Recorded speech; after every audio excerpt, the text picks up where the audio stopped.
Amados, vai me dando seu boa noite aí para mim identificar as pessoas que estão conosco.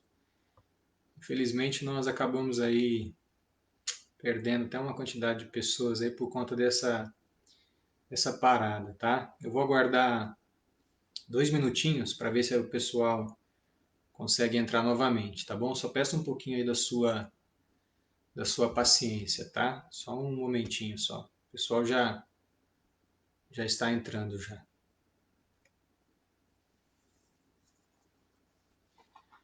Difícil, muito difícil ser ignorante com relação à tecnologia. Meu Deus do céu.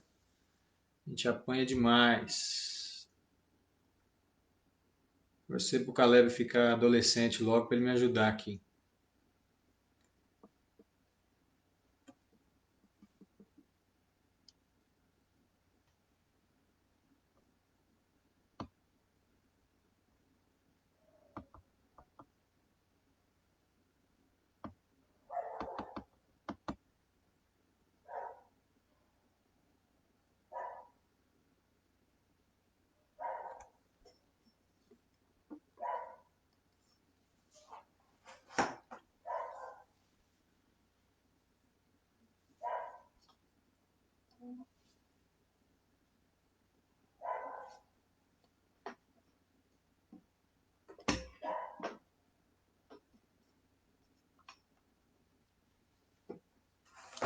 Bom, enfim, vamos retomar, né?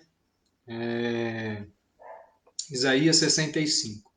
Então eu estava dizendo aos irmãos o seguinte: o texto de Isaías ele vai nos chamar a atenção para o tempo do fim, né? Para o julgamento de Deus, para uma reflexão, primeiro, para uma reflexão da igreja, para uma reflexão das nações. Segundo, para um julgamento que é eminente, né? Ele virá, quer queiramos ou não, esse julgamento virá, e esse julgamento acontecerá na volta de Cristo. E o terceiro ponto desse texto de Isaías é o destino e recompensa, tanto do justo quanto do ímpio. Tá? Então, a primeira coisa que eu estava tratando com os irmãos aqui no texto de Isaías 65 é a questão da reflexão da igreja, do Israel de Deus. Né? E a primeira coisa que Deus vai tratar aqui em Isaías 65 é sobre a indiferença da igreja. Né? Ele estava dizendo aqui, olha, eu estou pronto para atender, mas ninguém me pede ajuda. Eu estou pronto para ser encontrado, mas ninguém me procura. A uma nação que não invoca o meu nome, eu disse, aqui estou. Aqui estou. Ele está dizendo: olha, o dia todo abri os braços para um povo rebelde, mas eles preferiram seguir seus caminhos perversos e suas ideias distorcidas. Então nós podemos imaginar um Deus nos dias de hoje dessa forma. Um Deus que está sempre pronto a nos atender. Um Deus que deseja ser encontrado, mas infelizmente poucas pessoas que o procuram. É um Deus que está praticamente gritando diante dos sinais que estão acontecendo. Um Deus que está praticamente gritando: olha, eu estou aqui, né? E um Deus que está sempre de braços abertos para nos receber, ainda que somos um povo muitas vezes rebelde, mas um Deus que está sempre de braços abertos a nos receber. Então, a primeira questão que o Senhor está tratando aqui nesse texto de Isaías é sobre a questão da indiferença. Indiferença. Amados, nós precisamos nos voltar para o Senhor. Esse é o tempo de nós buscarmos.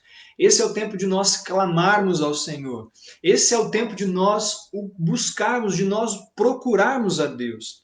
Eu estava meditando hoje à tarde no texto de Lucas, né, Lucas 18, tratando daquela parábola daquela viúva, né, persistente. Jesus foi contar aquela parábola daquela viúva que dizia para aquele juiz iníquo, né, olha, julga a minha causa. E diz a palavra de Deus que aquele juiz ele nem temia Deus e nem procurava agradar os homens. Mas de tanto aquela mulher insistir com aquele juiz, né, de tanto ela importunar aquele juiz, ele disse: olha, eu vou julgar a causa daquela mulher. Então Deus ele estava trazendo um ensino sobre a persistência, a perseverança na oração. Então Jesus disse assim: olha, se aquele juiz que é iníquo e não é um juiz bom, julgou a causa daquela mulher que perseverou, que insistiu tanto, quem dirá eu, que sou o pai de vocês, quando vocês me pedirem, eu prontamente responderei a vocês. E então Jesus diz uma frase interessante lá em Lucas 18. Ele disse assim, olha, porventura, quando o Filho do Homem vier, achará ele fé na terra? Ou seja, Jesus estava dizendo, será que quando eu voltar, será que quando tudo isso se consumar, quando eu voltar para buscar minha igreja, eu vou achar pessoas me buscando? Eu vou achar pessoas, né, procurando por mim? E é exatamente isso que Isaías está tratando aqui. Olha, eu estou aqui, mas ninguém me procura. Eu estou aqui para ser encontrado, mas ninguém vem me procurar. Eu estou dizendo, olha, eu estou aqui, eu estou de braços abertos para receber vocês. Mas a demanda é muito pouco. Eu estou fazendo hora aqui, tentando ajudá-los, mas vocês parecem que não querem ser ajudados. Então, lá em Lucas 18, Jesus tratou isso, né, dessa viúva persistente, e nessa última frase ele diz, porventura, quando o filho vier, achará ele fé na terra, ou seja, achará pessoas ainda que buscam o seu nome? Jesus conta essa parábola em Lucas 18 num contexto onde os religiosos da época perguntaram para ele quando viria de fato o reino de Deus. E Jesus disse para ele, olha, o reino de Deus ele não vem de forma visível, aparente, mas na verdade o reino de Deus já está entre vós. Jesus estava dizendo daquele momento que estava entre eles. Mas para os discípulos, Jesus estava falando sobre a sua segunda vinda. Então Jesus começa a explicar para os discípulos o seguinte, olha, haverá um tempo onde as pessoas questionarão sobre a minha volta e muitas pessoas tentarão enganar vocês, dizendo assim, olha o Cristo, ele está ali, olha o Cristo, ele está acolá, né? Jesus disse, olha, não vos engane, porque primeiro, a minha vinda ela será visível. E Jesus disse assim, olha, assim como um relâmpago cobre o céu de uma extremidade à outra, assim será a vinda do Filho do Homem. Todo olho verá. Então, amados, esse é o primeiro recado que Jesus estava dando para os seus discípulos e para nós. Não vos engane, nesses últimos dias surgirão muitos, e já tem surgido, muitos falsos profetas, muitos falsos cristos, se intitulando muitas vezes até sendo filho de Deus. Não vos engane, porque a volta de Cristo ela será aparente, ela será visível, como um raio que pega de um lado, de uma extremidade até a outra, assim será a vinda do Filho do Homem. Todo olho verá. Jesus deu um outro alerta para os seus discípulos, né? Ele disse assim, olha, assim como eram nos dias de Noé, assim será também na volta do Filho do Homem. As pessoas estarão seguindo a sua rotina normalmente, né? Fazendo as suas festas, fazendo os seus casamentos, casando, dando-se em casamento. As pessoas terão a sua rotina normal. Até que Noé entrou na arca e aconteceu o dilúvio e veio o fim do mundo. Assim será a volta do Filho do Homem. As pessoas estarão vivendo a sua vida. As pessoas estarão dentro da sua rotina e repentinamente o nosso Senhor Jesus voltará. E ele fala também usando o exemplo de Ló, né? A volta do Senhor será também como nos dias de Ló. As pessoas estavam ali fazendo os seus afazeres, nas suas festas desregradas, as pessoas estavam ali vivendo a sua vida. E repentinamente o Senhor voltará. Assim será a volta do Filho do Homem. Uma coisa que eu observo nesses textos, né, que tanto o exemplo que Jesus usou em relação aos dias de Noé e em relação aos dias de Ló, os textos lá de Lucas 17 vai falar sobre a rotina das pessoas, sobre os afazeres normais das pessoas, né? Amados, me parece que muitas vezes nós usávamos como desculpa o fato de nós não nos relacionarmos com Deus, o fato de nós não buscarmos a Deus, o fato de nós não pararmos um pouquinho para nos relacionar com Deus, nós usávamos como desculpa a nossa rotina, os nossos afazeres, a nossa agenda cheia. Mas parece que nesses dias Deus quebrou até a nossa agenda. Deus deu uma mexida até na nossa rotina para que não houvesse desculpas para não buscarmos, para não nos relacionarmos com esse Deus, né? Então Jesus está dizendo, olha, No dia em que eu voltar, as pessoas estarão atarefadas com as suas rotinas. Elas muitas vezes não terão tempo para mim. Essa é uma marca também dos dias da volta de Cristo. E a terceira coisa que Jesus fala, ele fala também sobre a vinda repentina, né? Ele disse assim, ele diz algo assim muito assustador, né? Ele diz assim, olha, dois estarão numa cama, um será levado e o outro será deixado. Imagina a cena. Dois estarão moendo o trigo, dois estarão trabalhando no campo. Um será levado e o outro será deixado. Amados, imagina essa cena. Jesus está tratando aqui da cena do arrebatamento. Quando ele voltar, a sua volta visível nos ares, a igreja não denominação, placa, mas as pessoas que professam o seu nome, neste momento elas serão arrebatadas. E Jesus estava falando sobre isso. Duas estarão numa cama, uma será levada e a outra será deixada. Quem será levado?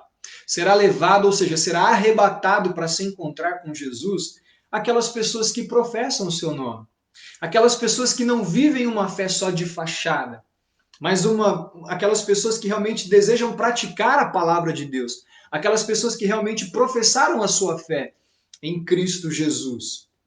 Então Jesus faz esse alerta. E depois ele conta essa parábola da viúva persistente na oração. Quando o Filho do Homem voltar, achará fé na terra? Então, para nós refletirmos aqui em Isaías 65, o Senhor Jesus, ele está aqui, através dessa palavra, dizendo: eu estou à disposição, mas ninguém me procura. Eu estou pronto para ajudá-los, mas a demanda é pouco. Eu estou aqui de braços abertos, dizendo: olha, eu estou aqui, né? Estou prestes a ajudar vocês. Mas uma característica que tem marcado esses dias, amados, infelizmente, é essa indiferença. Infelizmente, as pessoas preocupadas com seus afazeres, com as suas rotinas, né? As pessoas preocupadas com as suas agendas e muitas vezes indiferentes a Deus. Uma outra marca também é a falta de temor pela palavra de Deus, porque quando nós não buscamos ao Senhor, quando nós não seguimos o caminho de Deus, nós seguiremos os nossos caminhos. Nós seguiremos a nossa própria vontade. E essa é uma outra marca dos dias de hoje, o relativismo. Hoje, se você disser que existe uma verdade absoluta e que essa verdade é a Bíblia, a palavra de Deus, para essa geração pós-moderna, isso é um escândalo. Porque hoje em dia se diz que cada um tem a sua verdade, que a verdade é relativa, o que é verdade para você não é verdade para mim. O mundo aí fora diz isso hoje nessa geração pós-moderna. Então, quando nós negligenciamos essa verdade absoluta que é a palavra de Deus, que é o caminho do Senhor, Jesus diz: eu sou o caminho. Jesus não é uma possibilidade dentre tantos caminhos. Jesus é o único caminho, ele é a única verdade, e somente por meio dele que nós encontramos vida. Mas quando nós nos desviamos desse caminho, dessa verdade, nós começamos a seguir as nossas verdades. Nós começamos a andar segundo aquilo que nós acreditamos e não aquilo que a palavra de Deus diz. E aí é um desastre total, amados. E é o que Isaías está relatando aqui no capítulo 65, no verso de número 2. Ele diz assim: o dia todo abri os braços para um povo rebelde, mas eles seguiram seus caminhos perversos. Eu abri os braços, mas eles não quiseram, e seguiram os seus caminhos perversos. Não os meus, diz o Senhor, mas os seus caminhos perversos, as suas ideias distorcidas. Perceba que quando nós desviamos dos caminhos do Senhor, nós seguimos as nossas ideias, os nossos caminhos, e amados, é ruína total. O próximo passo, quando nós deixamos de adorar a Deus, é adorar ídolos. Todo ser humano precisa adorar algo. Então, quando nós rejeitamos ao único caminho que é Deus, que é Cristo Jesus, nós deixamos de adorá-lo e seguir os seus caminhos, nós passamos a adorar a ídolos, e é o que a palavra de Deus aqui está relatando.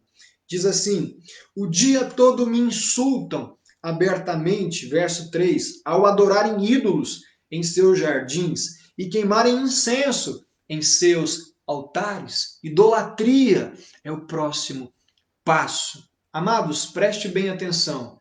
Todas as pessoas que se desviam dos caminhos do Senhor e deixam de permitir que Deus ocupe o primeiro lugar em seus corações, elas colocam para si ídolos. O texto diz aqui que o povo estava indo para os seus jardins adorar os seus ídolos. O povo estava indo para os seus altares adorar os seus ídolos e queimam incenso em seus altares. Verso de número 4, à noite andam no meio das sepulturas e consultam os mortos. Isaías estava dizendo aqui, relatando, que o povo estava deixando de buscar a Deus para consultar os mortos. Que tragédia, amados! Misericórdia, o nosso Deus é um Deus vivo, mas Israel estava deixando o Deus vivo, o Deus que fala, o Deus que responde, o Deus que estava de braços abertos, o Deus que estava desejoso por ser procurado para consultar mortos. Que tragédia! Né? E comem carne de porco e fazem ensopados com outros alimentos proibidos. Uma das marcas da igreja dos dias de hoje, infelizmente, é essa indiferença em relação a Deus, ao relacionamento para com Deus.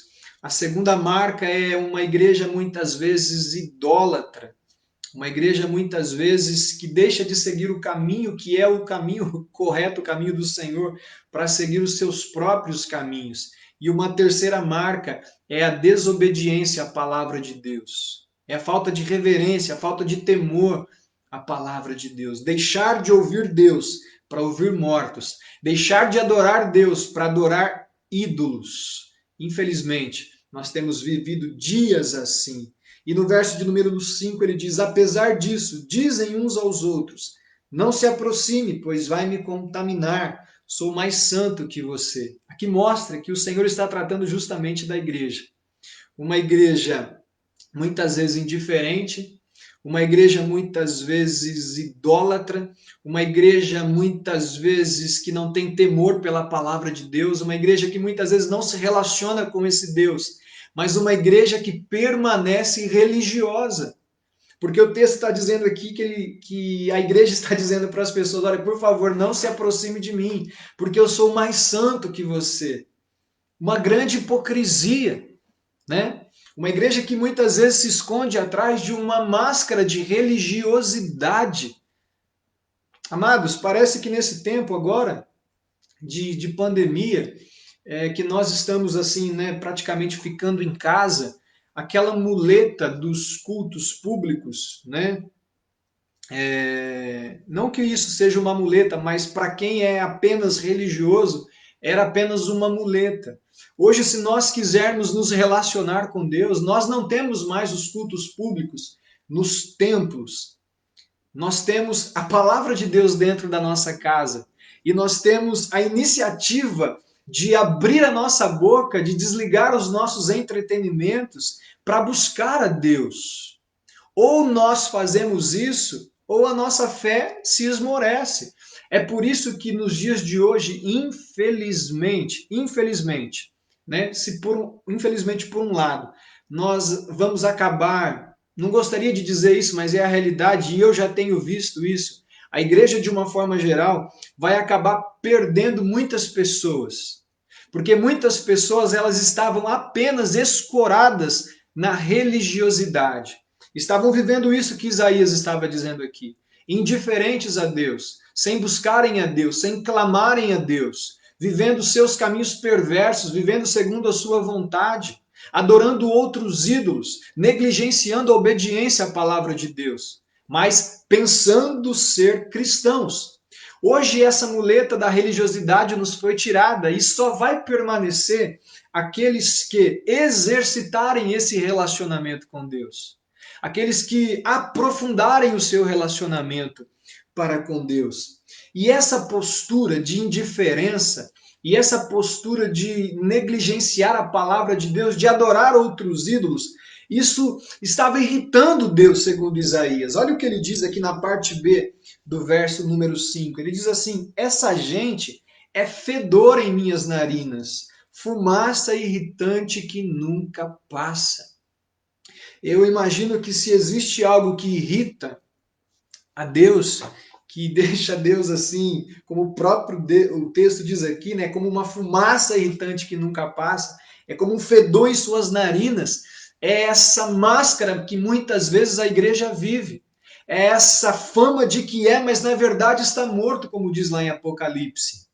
É essa pompa de cristianismo, de evangelho, mas na verdade uma vida sem Deus.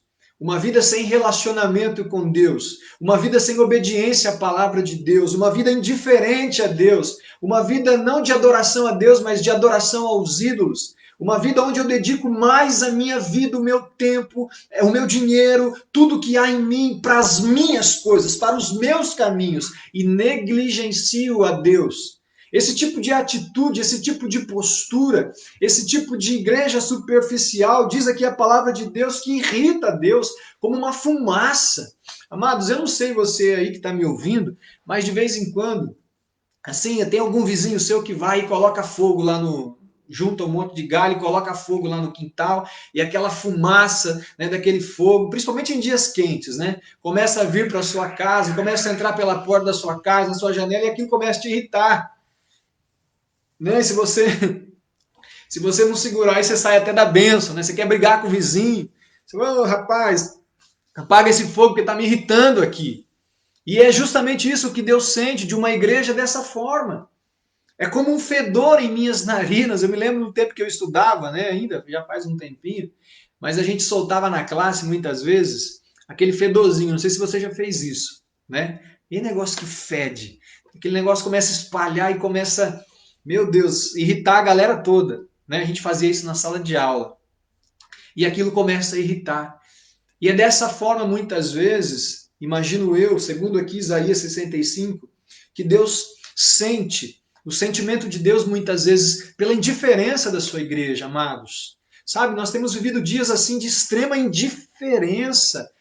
Se tem uma coisa que me deixa assim angustiado muitas vezes é a tal da indiferença. Indiferença é ruim demais, amado, sabe? Indiferença, às vezes você marca um compromisso, a pessoa não comparece, sabe? Às vezes você tem o compromisso de estar junto ali como igreja e as coisas não acontecem.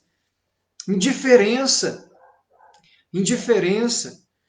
E isso traz irritação para Deus. Isso é como uma fumaça irritante para Deus, essa postura da igreja de indiferença, de idolatria, de seguir as suas próprias vontades, os seus próprios caminhos, de ignorar a Deus. Mas nós pensamos que isso pode durar eternamente. Não, amados, porque haverá um dia que Deus dará um basta. Chega de indiferença, chega de negligenciar a minha palavra, chega de ignorar os meus mandamentos. Haverá um dia que o Senhor Jesus voltará e trará às claras todas as coisas, e trará à tona todas as coisas. Muitas pessoas que se posicionaram de forma indiferente a Deus conhecem o Evangelho, conhecem a palavra de Deus, sabem o que é certo, sabem o que é errado, mas preferem viver segundo os seus preceitos, as suas vontades, segundo os seus desejos, ignoram a Deus. Parece que isso está assim, distante de Deus, mas tudo está sendo registrado. E tudo será julgado, tudo será apresentado diante de Deus. Olha o que diz a palavra de Deus no verso de número 6. Primeiro o Senhor traz essa reflexão sobre o Israel de Deus, sobre a sua igreja. Mas no verso 6 ele começa a falar sobre um julgamento. E olha o que diz a palavra de Deus. Vejam, meu decreto está escrito diante de mim. Em outras versões, na versão original, na verdade, no hebraico, essa frase ela está assim, olha, vejam, os seus pecados estão diante de mim. O texto está dizendo aqui, olha, os seus pecados estão diante de mim. Não permanecerei calado.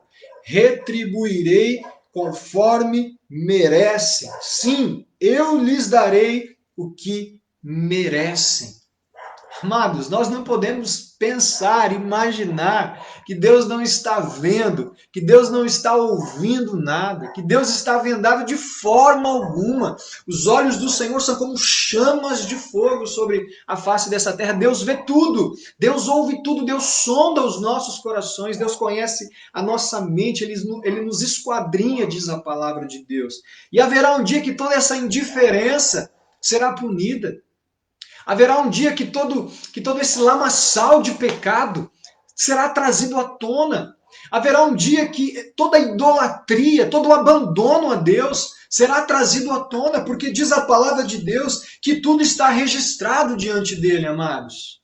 Tudo está registrado diante dele. Quando você vai em Apocalipse, lá no finalzinho do livro de Apocalipse, nós observamos lá que no julgamento final, dois livros serão abertos, né?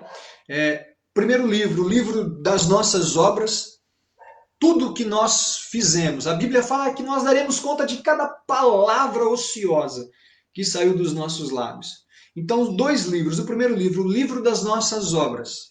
Tudo o que nós fizemos ou deixamos de fazer estarão registrados nesse livro. E o segundo livro, o livro da vida.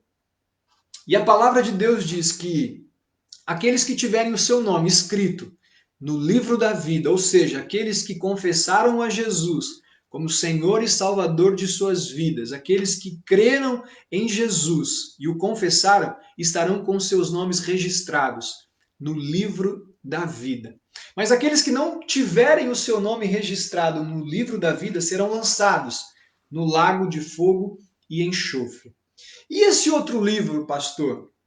E livro das nossas ações, das nossas obras. Eu imagino que um livro complementa outro, né? Um livro acaba ilustrando e apontando para outro, porque ninguém pode ser declarado justo apenas pelo livro das obras, porque não há um justo sequer. Toda a nossa justiça, segundo Isaías aqui 64, é como um trapo de imundícia. Por mais que eu busque fazer o bem, por mais que eu busque ser uma boa pessoa, por mais que eu busque, sabe, fazer boas obras, todas as nossas boas obras são como um trapo de imundícia e não são suficientes para nos declarar justos diante de Deus. Nós só somos declarados justos por meio da fé em Jesus Cristo. Por isso, aqueles que estiverem o nome escrito no livro da vida, que confessaram a Jesus, que tiveram fé em Cristo, né? Eles herdarão a vida eterna. Mas, pastor, e se o meu nome não estiver no livro da vida, mas o meu livro das obras forem boas? Boas obras não salvam, amados. Quem salva é Jesus Cristo, tá? Boas obras não salvam. Quem salva é a fé em Jesus Cristo. Mas se o seu nome estiver escrito no livro da vida, certamente o livro das obras vai ilustrar o porquê o seu nome está escrito no livro da vida. Certamente haverão ali registrado naquele livro das obras as pisadas de bola que você deu, os erros que você cometeu, né? As mancadas que você deu, naturalmente estarão escritos ali no livro das obras essas coisas. Mas certamente haverá registros ali no livro das obras também, os seus atos de arrependimento, as suas tentativas de retornar a Deus, de buscar a Deus, de ter a presença de Deus, de permanecer com Deus, né?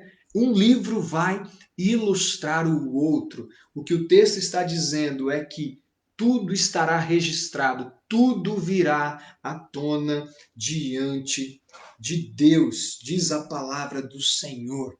Mas o texto diz o seguinte: contudo, não destruirei todos eles. Né? Verso aí de número 8. Eu não vou destruir todo mundo. No dia do julgamento, Deus está dizendo, não serão todas as pessoas. Não é a igreja toda que vai se perder. É verdade. Tem muita gente indiferente.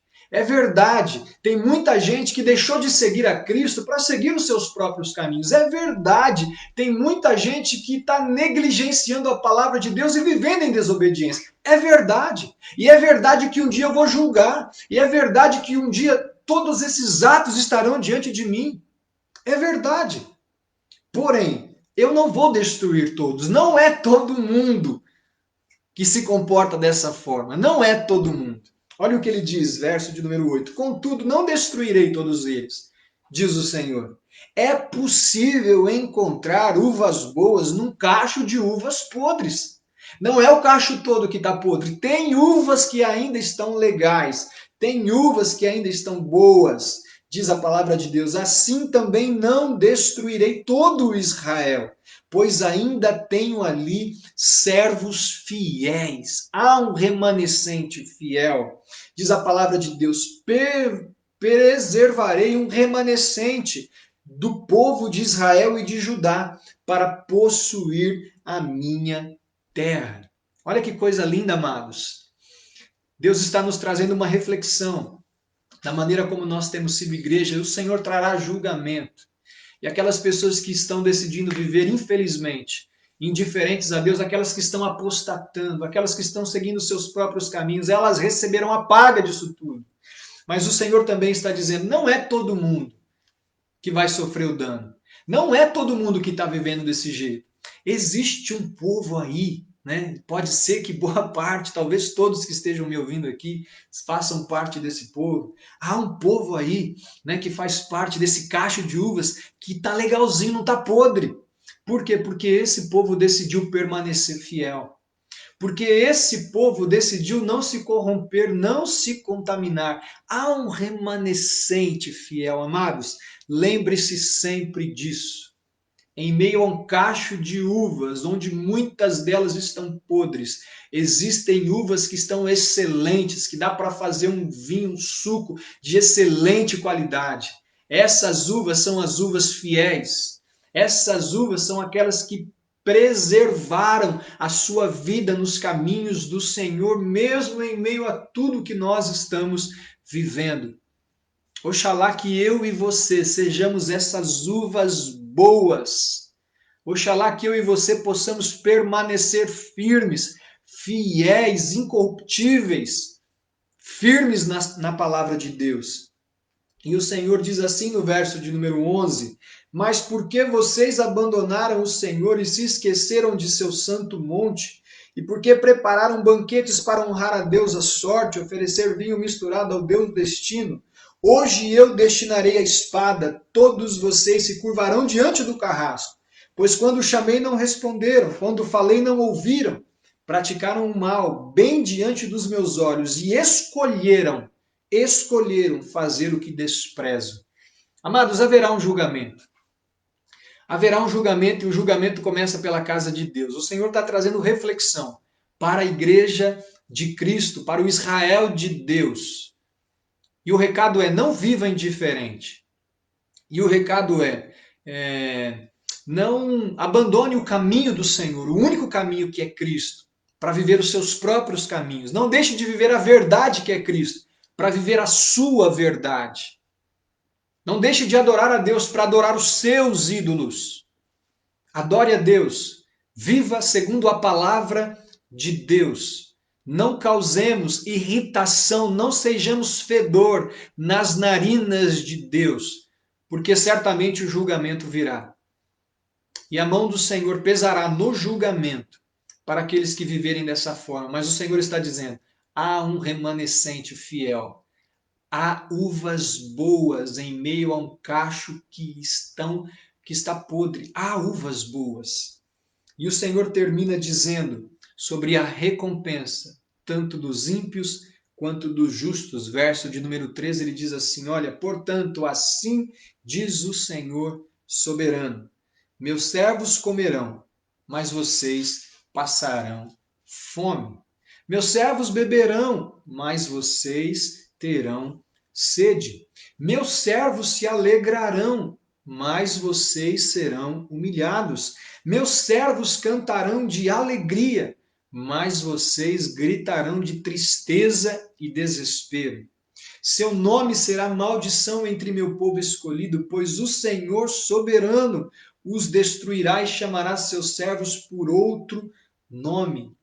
Deus está fazendo aqui claramente uma distinção daqueles que herdarão a vida eterna e daqueles que herdarão a condenação eterna.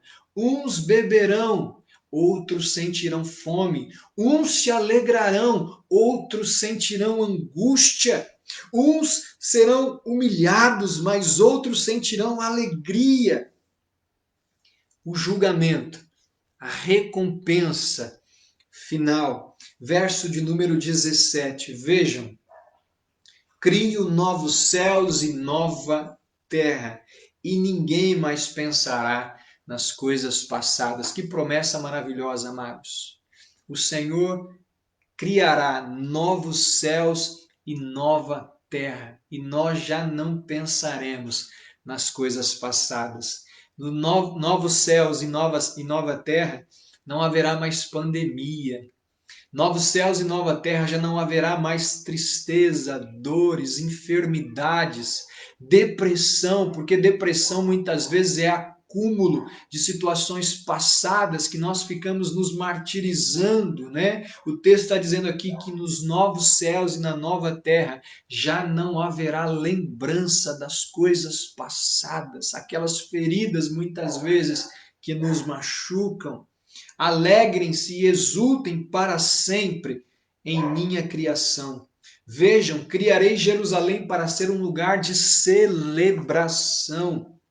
Seu povo será fonte de alegria. Eu me alegrarei por Jerusalém e terei prazer em meu povo. Nela não se ouvirá mais o som de pranto e clamor. O que Deus tem preparado para aqueles que o amam, amados. Olhos não viram, ouvidos não ouviram e jamais, jamais chegou ao coração de homem algum. São coisas maravilhosas. Não haverá lembrança de coisas passadas. Não haverá. O texto diz que não haverá mais clamor ou pranto. Haverá alegria. Deus já não mais se irritará com a fumaça da indiferença do seu povo. Deus já não sentirá mais o fedor da idolatria do seu povo, mas o texto está dizendo aqui que o Senhor terá prazer em seu povo, porque no julgamento final e no destino final eterno, o Senhor separará aqueles que são o seu povo remanescente fiel e, infelizmente, o Senhor lançará para a condenação eterna aqueles que decidiram viver indiferentes à sua vontade. Igreja, esse é o nosso tempo. Esse é o nosso tempo de nós nos voltarmos com todo o nosso coração para o Senhor. Eis que a vinda do nosso Cristo se aproxima. Eis que a vinda do nosso Cristo está próxima. Que essa seja uma mensagem que possa ter falado ao seu coração. Amém? Gostaria que você fechasse os seus olhos para nós orarmos nesse momento. Pai querido, Pai santo, ó Deus Todo-Poderoso, eu quero clamar ao Senhor, ó Deus, a tua misericórdia sobre as nossas vidas, ó Pai. Quero clamar ao Senhor para que, ó Deus, o Senhor nos desperte, Pai, nesses dias. Senhor, em nome de Cristo Jesus. Ó Pai, tenha misericórdia. Às vezes, ó Pai, vivemos a nossa vida indiferentes ao Senhor, meu Pai. O Senhor deseja nos atender. O Senhor está de braços abertos. O Senhor, ó Deus, está à disposição para ser procurado. Mas às vezes nós não o procuramos. Às vezes nós não o buscamos. Às vezes, Pai, nós somos um povo rebelde, de dura cerviz, ó Deus. Mas nós queremos clamar ao Senhor para que tenha misericórdia, porque às vezes deixamos de adorá-lo para adorar os nossos ídolos. Às vezes deixamos de seguir o teu caminho, a tua verdade, para seguir os nossos caminhos e as nossas verdades. Pai, tenha misericórdia das nossas vidas. E eu oro nessa noite, meu Pai, para que o teu Espírito Santo traga arrependimento às nossas vidas. Hoje é o tempo da reflexão. Hoje é o tempo do arrependimento, de abandonar as velhas práticas, ó Deus, e vestir uma nova roupagem de santidade e justiça. Ó Deus, em nome de Cristo Jesus, abençoe a tua igreja, abençoe as nossas vidas, ó Pai, em nome de Cristo Jesus. O Espírito Santo de Deus, eu coloco a vida de cada um, Pai, que está me ouvindo nesse momento, e aqueles que ouvirão esta mensagem também. Ó Deus, e que possamos nos lembrar, Senhor, da grande recompensa, ó Deus, porque se sofrermos com Cristo, se sofrermos com o Senhor, também participaremos da tua glória. Glória essa, Pai, registrada aqui em Isaías, de um tempo onde não nos lembraremos das coisas passadas, de um tempo onde haverá alegria, de um tempo onde não se ouvirá mais pranto nem dor, de um tempo onde o Senhor sentirá prazer e estará no meio do teu povo. Tempo esse dos novos céus e também da nova terra. Obrigado, Pai, que todos nós possamos nos encontrar neste lugar juntamente contigo, ó Cristo, em nome de Jesus que nós oramos e lhe agradecemos. Amém. Amém? Que Deus possa ter abençoado a sua vida, que essa palavra possa cair em um solo fértil e produzir uma grande colheita na sua vida em nome de Cristo Jesus. Amém?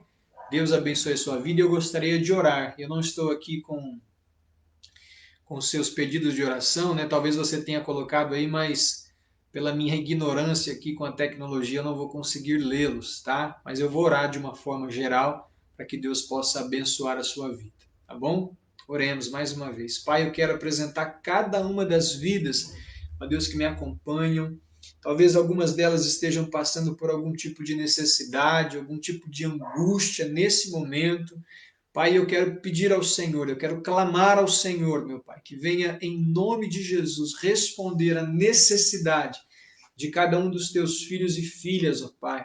Ó Deus, trazendo cura, restauração, refrigério a essa alma, muitas vezes que se encontra abatida, angustiada.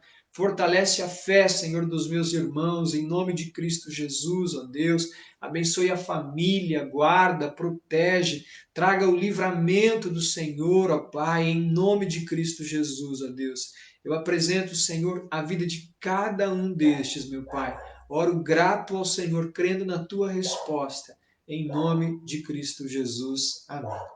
Bem, nós nos encontraremos no próximo domingo, às 19h30, tá bom? Que Deus abençoe a sua vida, em nome de Cristo Jesus.